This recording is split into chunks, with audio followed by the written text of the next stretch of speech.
Socrates on trial. When Athens silenced the philosopher who challenged the world. Imagine a world where asking questions could get you killed, where challenging people to think deeper, to examine their beliefs, to admit their ignorance was considered a crime punishable by death. You might think this sounds like some dystopian nightmare, but this was Athens in 399 BC. And the man they put on trial wasn't a criminal or a tyrant. He was a 70-year-old philosopher whose only weapon was a question, how do you know what you think you know? His name was Socrates, and his trial would become one of the most consequential legal proceedings in human history. Not because of what he was accused of, but because of what his death revealed about the eternal conflict between truth and power, between comfortable lies and uncomfortable questions. Today we're going to witness how Athens, the birthplace of democracy, chose to silence the very mind that would make them immortal. But here's what makes this story truly haunting. Socrates saw his death coming. He could have escaped. He could have fled. He could have kept quiet. Instead, he chose to die for a principle that would outlive every single person who condemned him. The question is, would you have made the same choice? The morning sun cast long shadows across the Athenian agora as an old man shuffled through the marketplace, his bare feet moving with surprising purpose across the worn stones. To the casual observer, Socrates looked like any other elderly Athenian citizen, short, balding, with a paunch that spoke of a life well lived and a face that his friends generously described as distinctive, but appearances deceived. This unremarkable-looking man was about to become the most dangerous person in Athens, not because he carried weapons, not because he plotted revolutions, but because he carried something far more threatening to those in power, questions that had no comfortable answers. For decades, Socrates had made it his mission to expose the ignorance that masqueraded as wisdom throughout Athenian society.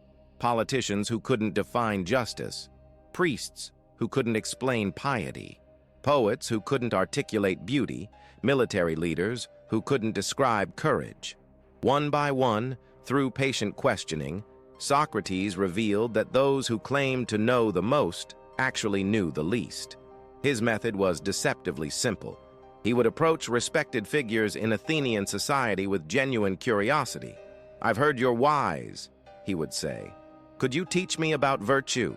Then came the questions. Not accusations, not arguments, just questions. "What is courage? Can you give me an example?" "But doesn't that example contradict what you just said? If you can't define it, how do you know when you see it?" What happened next was always the same. These supposedly wise men would find themselves trapped in contradictions of their own making, unable to defend beliefs they had never truly examined. They would storm away, humiliated and angry, while Socrates would turn to whoever was watching and say, with genuine humility, "Well, at least I know that I don't know." This wasn't academic philosophy conducted in ivory towers. This was public theater performed in the heart of Athens, with audiences that grew larger each day.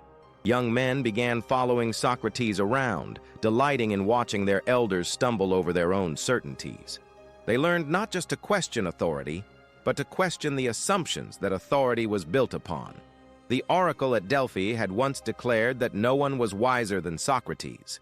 He spent years trying to disprove this pronouncement, seeking out the wisest men in Athens, only to discover that their wisdom was illusory. The oracle, he finally realized, was right, not because he possessed great knowledge, but because he alone acknowledged his ignorance. But here's what Socrates understood that others missed. Acknowledging ignorance isn't the end of wisdom. It's the beginning. When you admit you don't know something, you become capable of learning it. When you cling to false certainty, you remain forever ignorant. This insight terrified Athens' elite. If the foundations of their authority could be questioned, what else might crumble? If young people stopped accepting traditional answers, who would control them? If citizens began thinking for themselves, who would tell them what to think?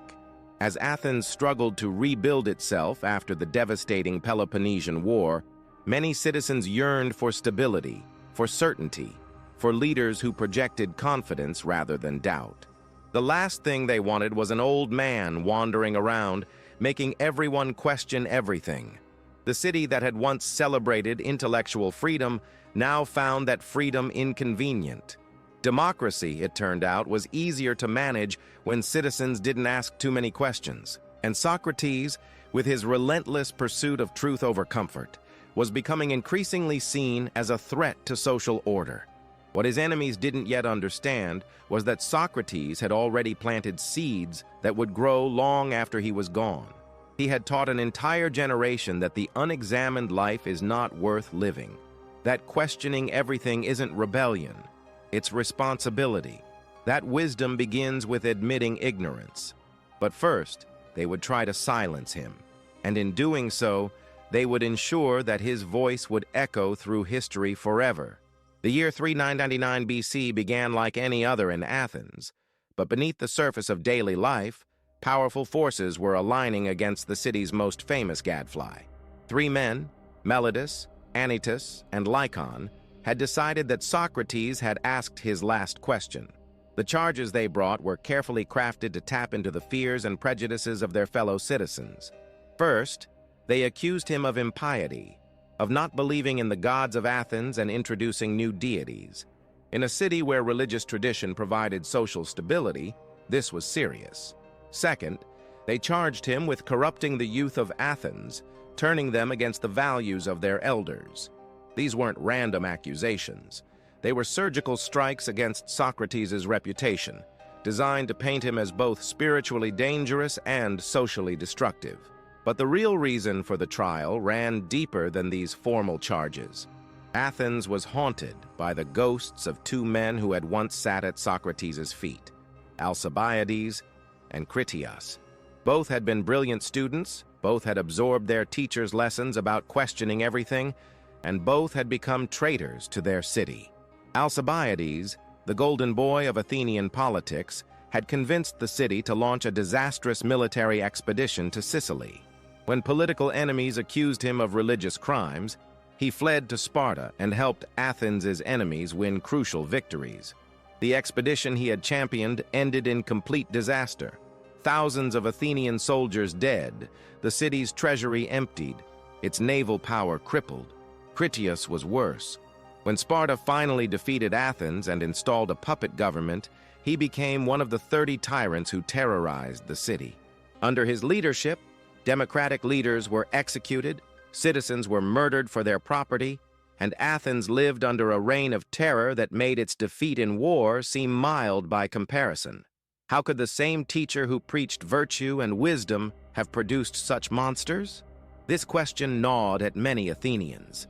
Maybe, they whispered, Socrates' teachings weren't as harmless as they seemed.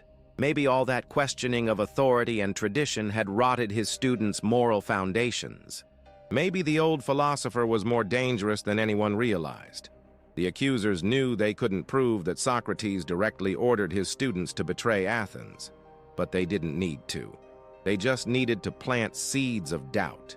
If his teaching methods could produce traitors, what did that say about the methods themselves? Meletus, a young poet whose work Socrates had probably criticized, represented the city's artistic community. Anytus, a wealthy leather merchant and democratic politician, spoke for those who saw Socrates as a threat to social stability. Lycon, a professional orator, embodied the intellectual establishment that had grown tired of being made to look foolish in public. Together, they crafted a narrative that was devastating in its simplicity. Socrates was a corrupter who used his intellectual gifts to undermine everything Athens held sacred. His questions weren't innocent curiosity. They were weapons designed to destroy faith in the gods, respect for tradition, and obedience to authority. The timing was perfect. Athens had just restored democracy after the nightmare of the 30 tyrants. Citizens were desperate for unity, for shared values, for leaders who would strengthen rather than question the social fabric. The last thing they wanted was more intellectual troublemaking from the man whose former students had brought such disaster upon their city. What made the charges even more dangerous was their partial truth. Socrates really didn't worship the gods in traditional ways. He really did encourage young people to question their elders. He really did believe that unexamined traditions were worthless. In a city trying to heal from trauma and betrayal, these truths felt like threats. But there was something the accusers hadn't counted on. Socrates had no intention of defending himself in the way they expected. He wouldn't beg for mercy, wouldn't promise to change his ways, wouldn't try to save his life by abandoning his principles. Instead, he would use his trial as the ultimate teaching moment, a final demonstration that some things matter more than survival. As the trial date approached, Athens buzzed with anticipation. Would the old philosopher finally be silenced? Or did he have one more surprise in store for the city that had grown tired of his questions? The day of the trial dawned clear and bright, but inside the courthouse, the atmosphere crackled with tension. 501 Athenian citizens had been selected by lot to serve as jurors, a number chosen specifically to prevent ties and make bribery nearly impossible. These weren't professional judges or legal experts. They were ordinary men, farmers and merchants, craftsmen and soldiers, citizens whose lives Socrates had touched in ways both profound and irritating. The water clock was set, and Miletus rose to present the prosecution's case. His speech was everything the crowd expected, passionate, patriotic, and designed to tap into every fear and prejudice harbored against the strange old man who had made questioning into an art form. But when Socrates stood to defend himself, something unprecedented happened. Instead of begging for mercy, he launched into what can only be described as the most provocative defense in legal history. Rather than trying to save his life, he used his allotted time to deliver a masterclass in philosophy that would be studied for millennia. "Men of Athens," he began, his voice carrying clearly across the crowded courtroom, "I am not going to defend myself in the way you might expect. I will not bring my children before you weeping, nor will I employ the usual tricks of rhetoric to win your sympathy. Instead, I will tell you the truth, however unpleasant it might be." What followed was devastating in its honesty. Socrates systematically dismantled each charge while simultaneously challenging the very system that was trying him. Yes, he questioned traditional beliefs about the gods, but only to discover what true piety might be. Yes, he influenced young people, but to think for themselves, not to follow him blindly. Yes, he made people uncomfortable, but discomfort was often the first step toward wisdom. Then came the moment that sealed his fate. Instead of expressing remorse or promising to change his ways, Socrates compared himself to a gadfly sent by the gods to sting the lazy horse of Athens into action. "I am that gadfly which God has attached to the state," he declared, "and all day long and in all places am always fastening upon you, arousing and persuading and reproaching you." The audacity was breathtaking. Here was a man on trial for his life, telling his judges that they needed him more than he needed them, that Athens, without his constant questioning, would fall into the sleep of complacency and ignorance, that killing him would be like swatting the gadfly. It might provide momentary relief, but it would ultimately harm the horse. He addressed the charges one by one with characteristic precision. On impiety, he pointed out the absurdity of claiming he didn't believe in gods while simultaneously accusing him of introducing new ones.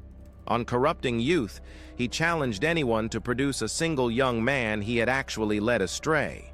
His students' later actions, he argued, reflected their own choices, not his teaching. But perhaps most provocatively, he refused to accept the premise that his philosophical activities were crimes at all. "The unexamined life is not worth living," he declared. If questioning everything and admitting ignorance were crimes, then he was guilty as charged. But he would not apologize for dedicating his life to the pursuit of truth, even if that pursuit made others uncomfortable. As he spoke, the jurors grew increasingly restless. This wasn't how defendants were supposed to behave. They were supposed to grovel, to promise reform, to acknowledge the wisdom of their accusers. Instead, Socrates was lecturing them as if they were his students. He was treating his trial not as a legal proceeding, but as a philosophical dialogue where he remained the teacher and they were forced into the role of pupils. When the time came for the jury to vote, the margin was devastatingly narrow. 281 guilty, 220 not guilty. Just 31 votes had separated Socrates from acquittal. Had he shown even a hint of remorse or compromise, he would have walked free. But Socrates understood something his supporters didn't. Some principles are worth more than life itself. The slim margin of conviction revealed a city divided. Many Athenians recognized the value of what Socrates represented, even if they found him personally irritating. They understood that a society without questioners, without gadflies, without people willing to challenge conventional wisdom, was a society doomed to stagnation. But it wasn't enough. The fear of another Alcibiades, another Critias, another brilliant student turned traitor, outweighed their appreciation for intellectual courage. Athens had chosen safety over truth, comfort over growth, silence over questions. Yet Socrates wasn't finished. The trial would continue, and he still had one more lesson to teach. Athenian law provided an unusual second phase to trials involving potential death sentences. After a guilty verdict, both prosecution and defense could propose alternative punishments, and the jury would choose between them. This was meant to be an opportunity for mercy, a chance for defendants to show remorse and for juries to demonstrate compassion. Meletus and his co-prosecutors had demanded death. Now it was Socrates' turn to propose an alternative. Every person in that courtroom knew what they expected to hear: a plea for exile, an offer to pay a substantial fine, a promise to stop teaching philosophy, an expression of regret for past actions. Any of these might have swayed the jury toward leniency. Instead, Socrates delivered what may be the most audacious sentencing proposal in legal history. "What do I deserve to suffer or to pay?" he asked the jury. "What does a man deserve who has never led a quiet life but has neglected what occupies most people? Wealth, family interests, military appointments, speaking in the assembly, and all the other activities, plotting and associations that come up in our city?" He paused, letting the question hang in the air. Then, with the kind of logic that had made him both famous and infamous, he continued, "I thought I was too honest to survive if I went in for this sort of thing.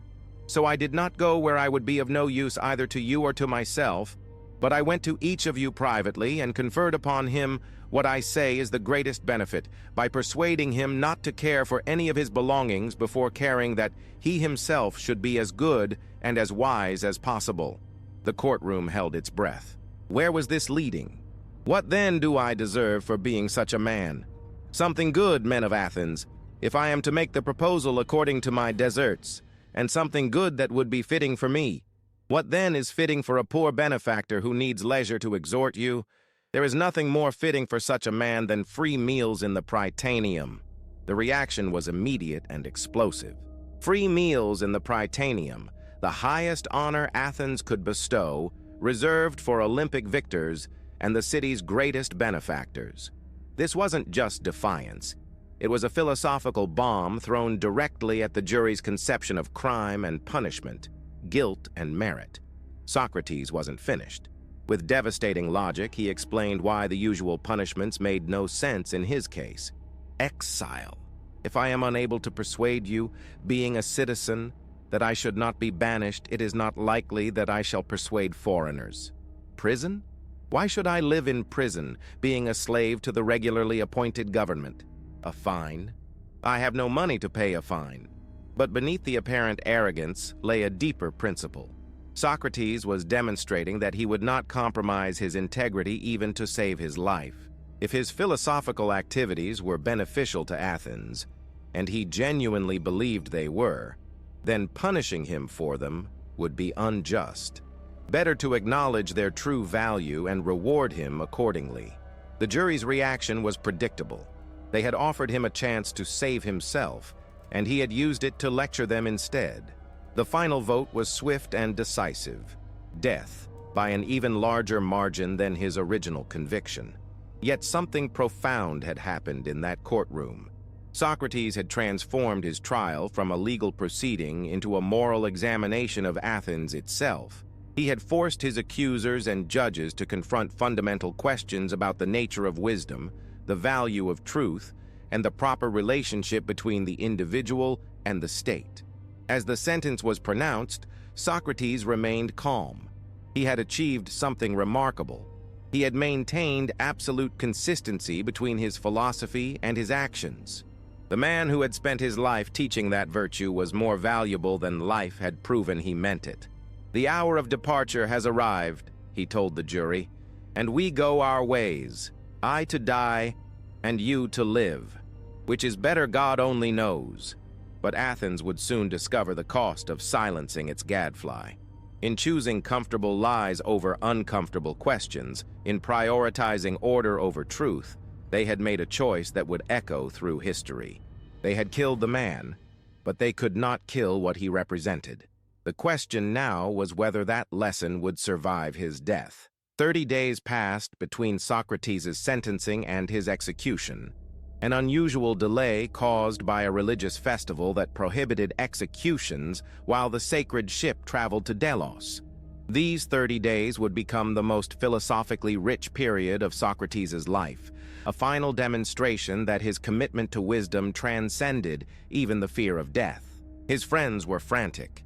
Crito, one of his oldest companions, arrived in prison with a carefully crafted escape plan.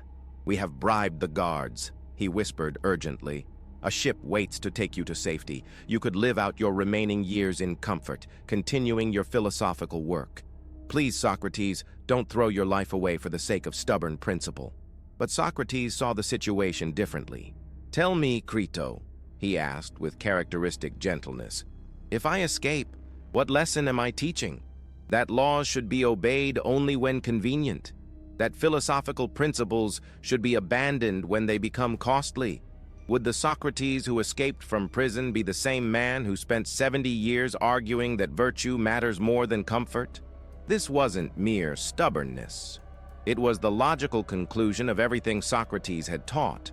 He had built his life on the premise that how we live matters more than how long we live, that integrity cannot be compromised without losing what makes us human, that some truths are worth dying for. His conversation with Crito revealed the depth of his thinking about law, morality, and civic duty. "I have lived my entire life as a citizen of Athens," he explained. "I was born here, educated here, married here, raised my children here.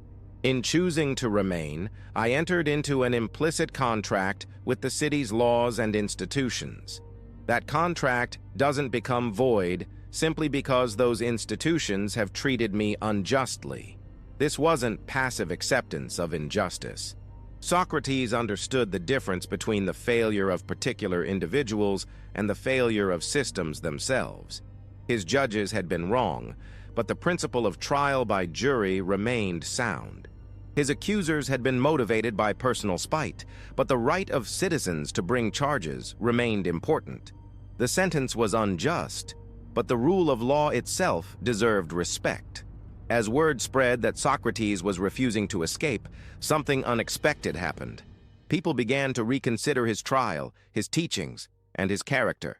The old man's willingness to die for his principles forced Athens to confront what they were about to lose.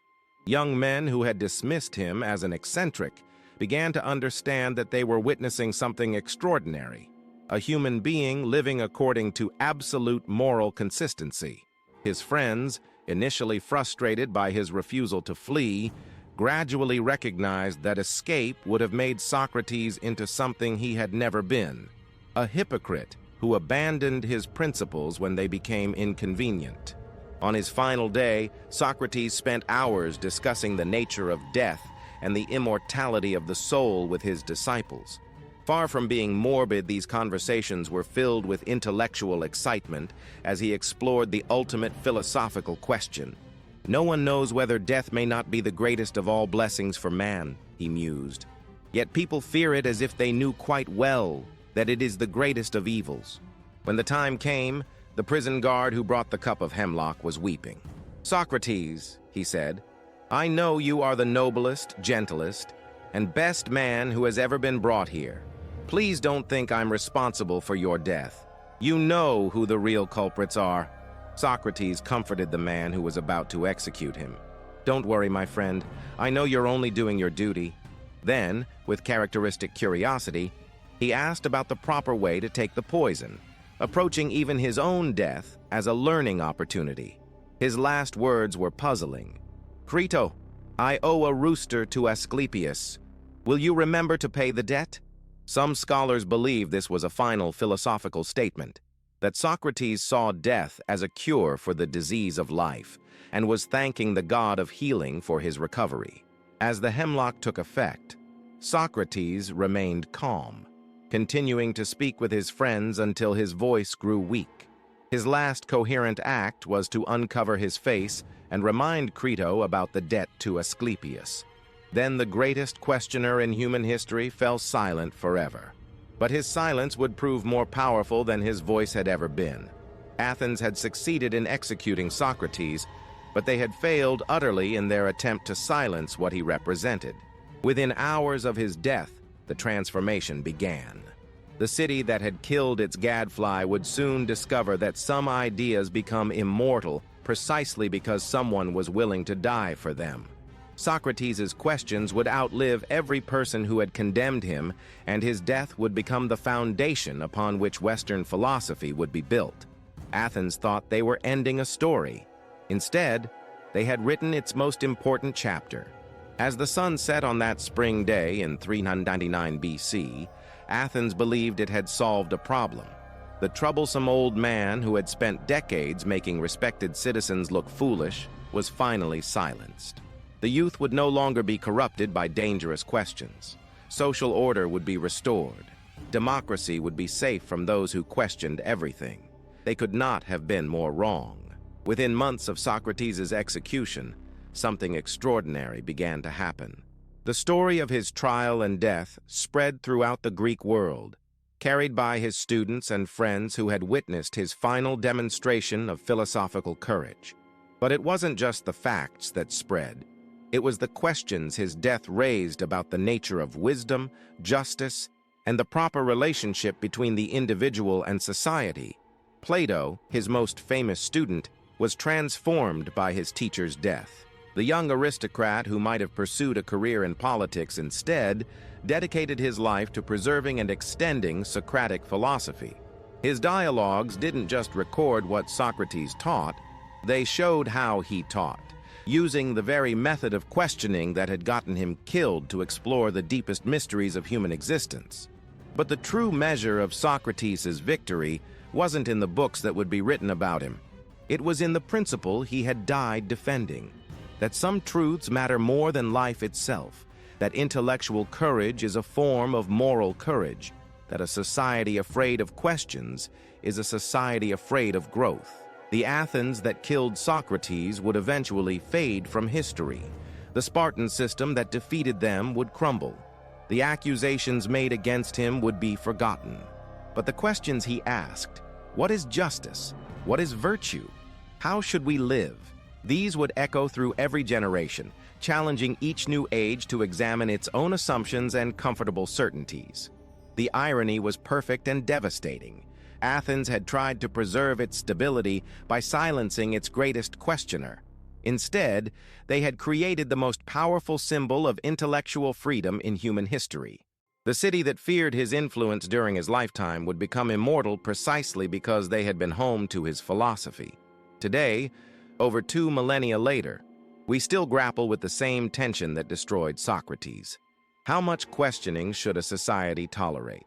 When do challenges to authority become threats to order? How do we balance the need for stability with the necessity of growth? These questions matter because they're not just philosophical abstractions, they're lived as realities.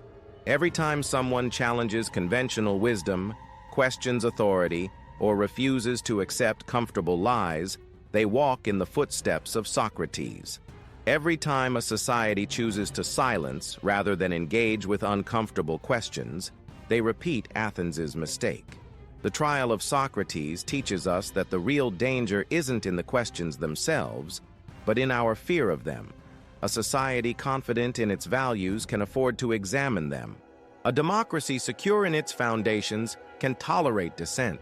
It's only when we become afraid of what questions might reveal that we risk destroying the very thing we're trying to protect. Socrates understood this. His final gift to Athens, and to us, Wasn't his answers, but his questions. Not his certainty, but his doubt.